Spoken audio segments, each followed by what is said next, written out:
करेंगे पॉलिनोमियल्स के बारे में। तो पॉलिनोमियल्स क्या होते हैं? तो डेफिनेशन अगर कहें तो polynomial in an algebraic expression in which the exponents on the variable are whole numbers that is known as a polynomial. कहने का मतलब है कि एक अलजेब्रिक एक्सप्रेशन है तो उसमें कुछ वेरिएबल होंगे और कुछ कांस्टेंट होंगे। तो जो भी वेरिएबल है उस अलजेब्रिक एक्सप्रेशन में उसकी जो पावर्स हैं वो नॉन नेगेटिव इंटीजर्स होनी चाहिए, यानी कि जो पावर है वो फ्रैक्शन में नहीं हो सकती है और जो पावर है वो नेगेटिव नहीं हो सकती है।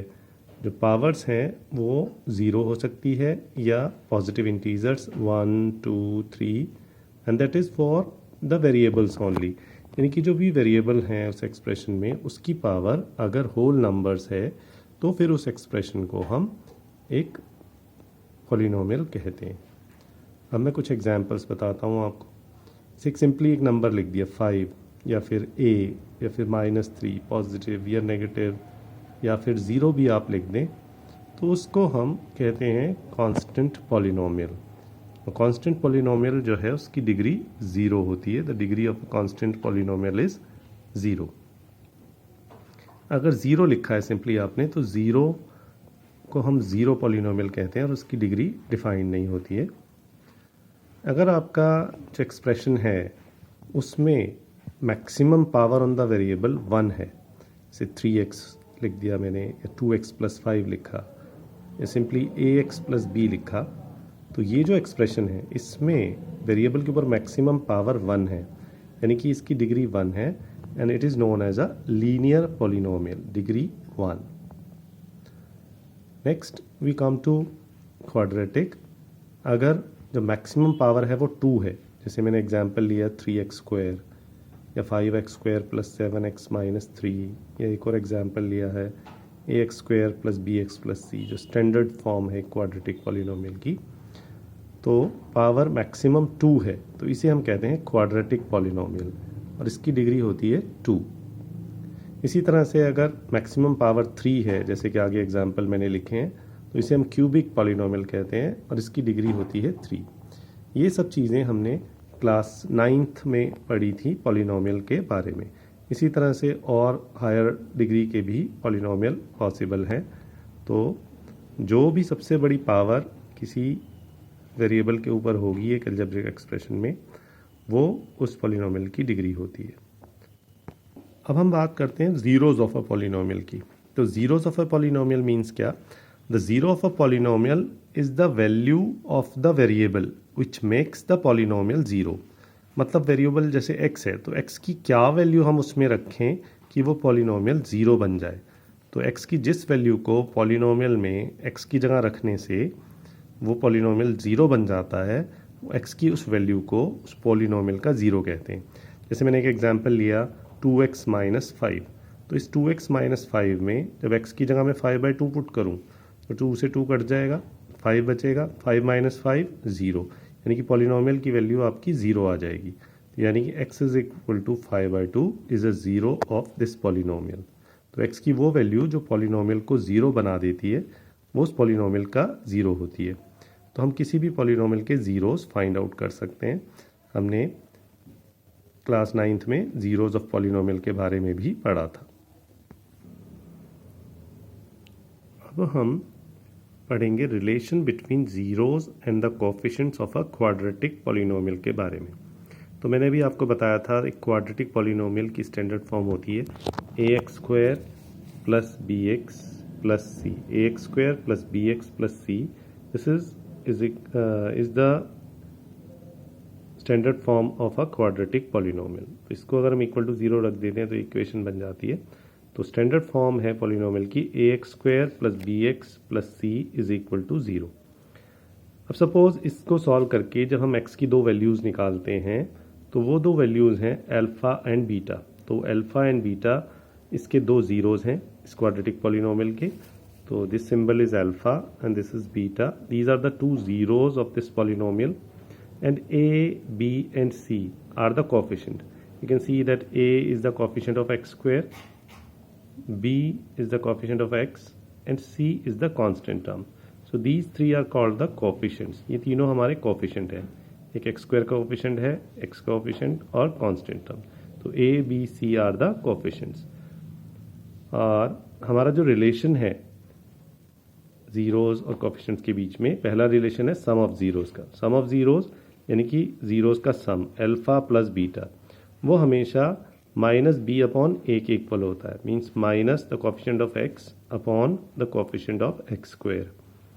और प्रोडक्ट ऑफ जीरोज जो है वो प्रोडक्ट ऑफ जीरोज यानी अल्फा और बीटा का product, that is always equal to c upon a. वो constant term divided by the coefficient of the square term. जो स्क्वायर वाली टर्म है उसके कोफिशिएंट से डिवाइड करते हैं दोनों में ही। यहाँ पर आपका एक्स का कोफिशिएंट है यानी कि सिंगल पावर टर्म का कोफिशिएंट, और यहाँ पर आपकी कांस्टेंट टर्म है। So this is the formula और this is the relation between the coefficients and the zeros of a quadratic polynomial.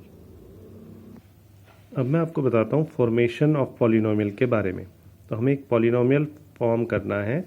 हमें सम ऑफ द जीरोज गिवन है अल्फा प्लस बीटा। मान लिया जो अल्फा प्लस बीटा है वो S के इक्वल है सम ऑफ द जीरोज, और जो प्रोडक्ट ऑफ द जीरोज वो पी के इक्वल है sum of the zeros and product of zeros. Alpha plus beta को हम एस से डिनोट कर रहे हैं और अल्फा बीटा को पी से डिनोट कर रहे हैं प्रोडक्ट ऑफ जीरोज। तो पॉलिनोमियल निकालने का फार्मूला है आपका, the polynomial is given by P x, polynomial in x is k multiplied by x square minus S x plus P. के यहाँ पर कोई कांस्टेंट है और x square minus S x, S आपका सम और पी आपका product. This is the formula for finding out the polynomial. तो ये जो रिलेशन मैंने आपको बताया सम ऑफ जीरोज और प्रोडक्ट ऑफ जीरोज के बारे में और ये पॉलिनोमियल फ्रेम करने के लिए, इसका जो डेरिवेशन है हम चैप्टर 4 क्वाड्रेटिक इक्वेशन जब पढ़ेंगे तो वहाँ पर क्वाड्रेटिक फॉर्मूला की हेल्प से हम इसका डेरिवेशन भी करेंगे। अब हम एक एग्जांपल करते हैं। हमें पॉलिनोमियल गिवन है 2x square minus x minus 3। हमें इसके ज़ीरोज़ फाइंड आउट करने हैं और फिर relation between zeros and polynomials को वेरीफाई करना है। तो मैंने इसको स्प्लिटिंग द मिडिल टर्म किया। स्प्लिटिंग द मिडिल टर्म करना हमने 9th क्लास में सीखा है। हमें ऐसे फैक्टर्स चाहिए जिनको मल्टीप्लाई करने से 6 आए और माइनस करने से 1 आए। तो दो factors will be minus 3 and plus 2। तो इस माइनस एक्स की जगह लिखा मैंने minus 3x plus 2x। First 2 terms में से x कॉमन, तो we are left with 2x minus 3। Last की 2 टर्म्स में से 1 common, we are left with 2x minus 3 again. फिर हम देते हैं 2x माइनस 3 कॉमन, यहाँ से x बचा, यहाँ से प्लस 1।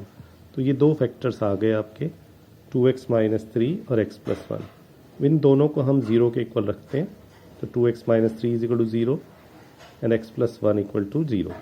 तो इस फैक्टर से x की वैल्यू मिली 3/2 और इससे मिली x की वैल्यू -1। तो ये दो हमारे जीरोज आ गए, x इक्वल टू 3/2 और x इज इक्वल टू -1।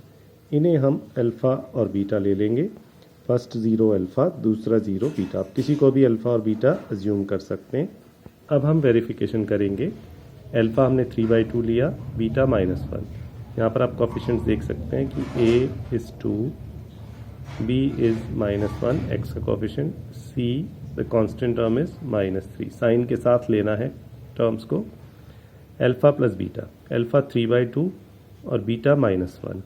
तो इनको जब ऐड करते हैं 2 एलसीएम लिया, 3 - 2 1/2। तो अल्फ़ा प्लस बीटा की वैल्यू आई 1/2। अब हम -b/a निकालेंगे। तो -b, तो -1 ऑलरेडी है, b की वैल्यू -1 है, तो -1 प्लस 1 बन गया और a की वैल्यू है 2, तो ये भी 1/2। तो अल्फ़ा प्लस बीटा भी 1/2 है, -b/a भी 1/2 है। तो that means alpha plus beta is equal to -b/a। तो ये वेरीफाई हो गया।